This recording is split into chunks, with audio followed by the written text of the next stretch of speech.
All right, we're going to take a little look at a couple of the pianos that I got yesterday that I'm getting ready to repurpose into something else. The first one is a Cable Nelson upright piano. The other one is a Vos and Sons Baby Grand. So let's take a look. Okay, this is the first one. This is the Cable Nelson upright. Going to be taking that and making it into a conventional desk. I've been using them as computer desk. This one we're going to make into a conventional desk. This one was really a surprise. I went down to pick up two pianos. Knew one of them was an upright, but what I was really looking for was the Baby Grand that I want to make into a bookshelf. This one, they had the face up against the wall of their shop, and I really had no idea what it looked like. But as it turns out, it's got a very ornate front to it. I love the emblem in the middle of it. It's got the rolled fall board up here in the front, this area. Going to use that to make some of the cabinetry on the inside. Appears to be mahogany by the grain. I've tried to strip some of it off here. As you can see, it's got a very nice grain to it. Somebody had already started to sand this area down, right in here and up here. Doesn't look like they did too much damage to it, but obviously didn't really know what they were doing. On the end here, they started stripping off some of the veneer on it. It may have already been damaged. Other than that, I'm not really sure why they'd try to strip off the veneer. They were having a hard time with it, obviously.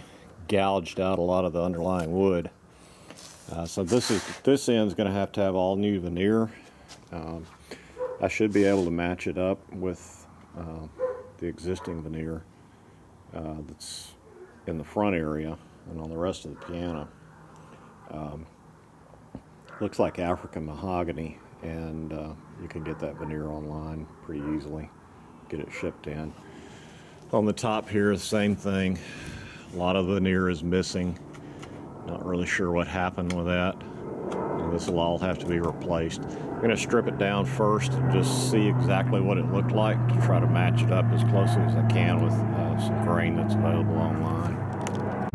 And this is looking at it from the other end. Not quite as bad, but a little bit of damage down here at the bottom. Zoom in down here at the bottom, you can see that it's been damaged on the corner there. So most likely I will end up replacing the veneer on this side to match the other side, since we're going to have to replace it anyway. And then there's a little veneer here on the front that's going to have to be replaced. Well, I'll have to replace this whole section, but probably need to do that to match up the side anyway. So looking over the rest of the front, there doesn't appear to be any major damage to any of the wood. Of course, you can tell it's a wreck, it's a mess, but it's all just, the crud that's built up over 102 years. A lot of dust, it's been sitting in a shop. But as far as the wood's concerned, other than a little bit of veneer right here on this front piece, it's not too damaged.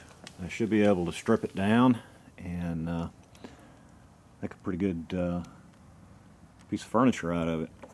My plan, like I've done before with this bottom part, is to make storage out of it, as I did with the computer desk. I won't be able to reuse unless I find the pedals inside somewhere. Usually I leave the pedals on it, but I think this time I'm going to have to take all of them off. Or unless I use the pedals out of the Baby Grand, I might do that. The top part, most likely this ornate piece here in the front, I'm going to move to the back side after I take out the fall board and the harp, and use some other part of the existing wood to bring it on down, and then the level of the desk will be from here all the way back. The way I've been doing it when I make computer desk is I have a piece that'll pull out here. I'm not going to do that on this one. This one is going to be a conventional desk with maybe some cubby holes or pull-out drawers.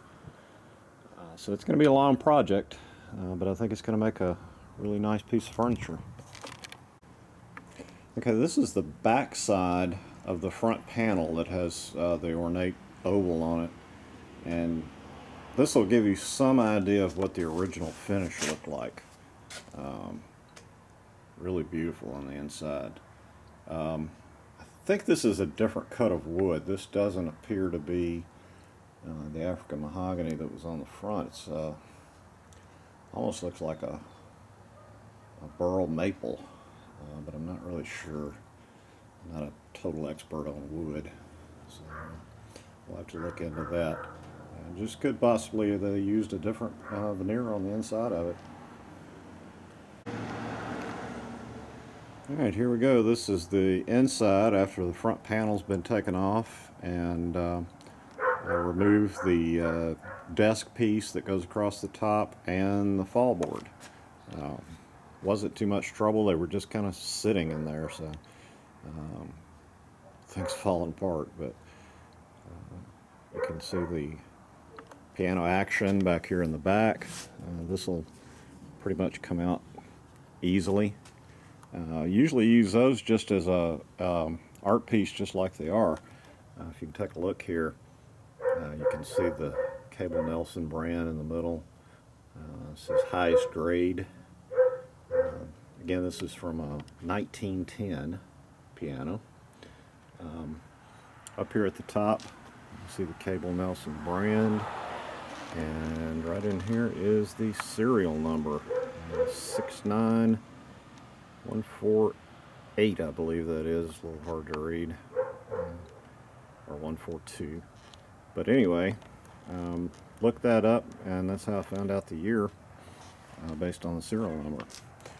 I'm not sure that I'm going to be able to do much with the harp on this one, which is the metal part back here in the back. Probably we'll see if I can find somebody that wants that. The piece out of the baby grand I intend to use for a table or a coffee table or something like that. You'll get some idea when we take a look at that one. Once this piano action comes out, I can remove the keys easily. They're just sitting on pins, and then they're attached back here at the back to the action, to the hammers, so that when you strike a key, it lifts the hammer up and then strikes the string back in the back. So this is the easy part to take apart. You take the action out, you take the keys out, and you've got 90% of the thing out. But taking out the soundboard and the harp, that is a job. They were not meant to be taken apart. You can see this thing's been sitting in storage for so long, it's even got a wasp nest or dirt dauber nest or something back up in here, dirt dauber nest. Needs a lot of cleaning, but it'll get there. Okay, the next thing we're going to do is take a look at the 1928, roughly, within a year or so, Vose & Sons baby grand piano. That's the one I intend to make a bookcase out of. Case is in pretty good shape on that one, so that really shouldn't be too much of a job once I get the harp and the soundboard out. And then the fun part starts. Okay, and here it is. This is baby grand. Usually about roughly 5 foot wide, 5 foot deep. A little less than 5 feet, maybe. This top part, the lid, which you can see back here in the back, it's already come apart from the piano hinge that connected the front part that was up in this area. That's already off to the side.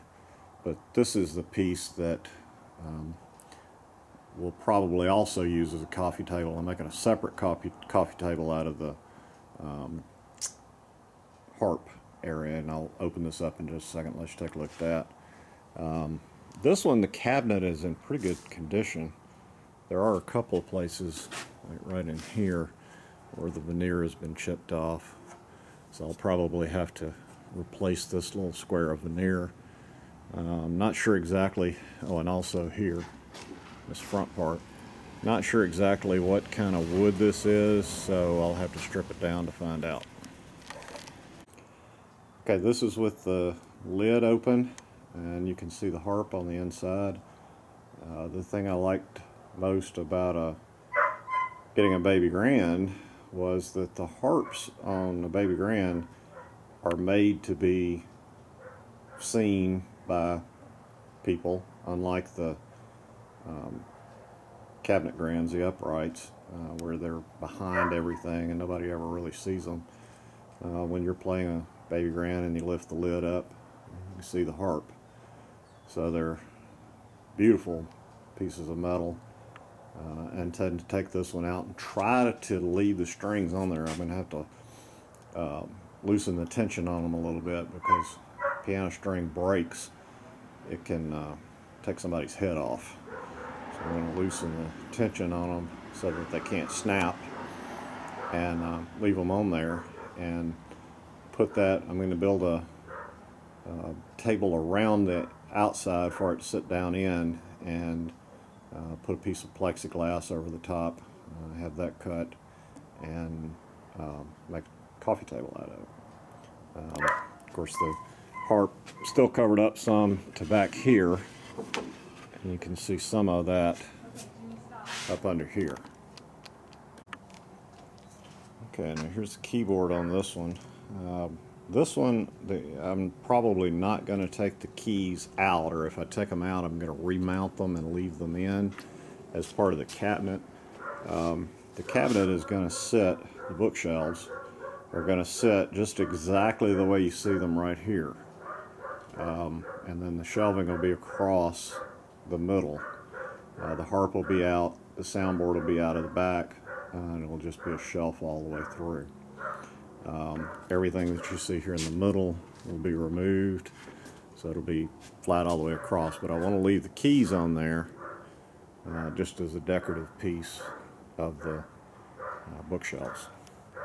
So I'll take them out, probably clean them up, cut off the backs of them because they extend on up under the soundboard, or up under the harp, and cut off the backside, you know, right behind here, and then remount them as they are permanently.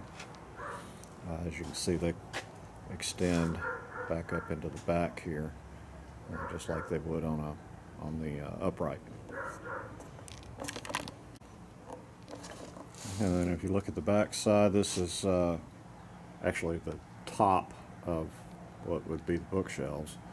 And you can see that the finish on it has crackled. All this is going to have to be stripped off. It's pretty dark just from age, so I'm going to have to strip it down to find out what kind of wood is up underneath it. And then once we find that out, we'll have to decide what kind of veneer to replace it with. And right in here you can see the nameplate on the harp. It says established 1851. That's the Vose Company, or Vose and Sons. Down here is the serial number, which was a little hard to see, but I was able to find out that that one was built somewhere in the 1927, 1928 age range. Okay, and then right here you can see how we finally found out who had manufactured the piano. Vose and Sons, established 1851, Boston. The only place on the piano that I could find the name of the piano, but pretty much got it. Alright, so big job ahead. A lot of work to do. It's going to take a long time to do these two pianos, but we'll film some progress reports and then film them when we're done, see what they look like.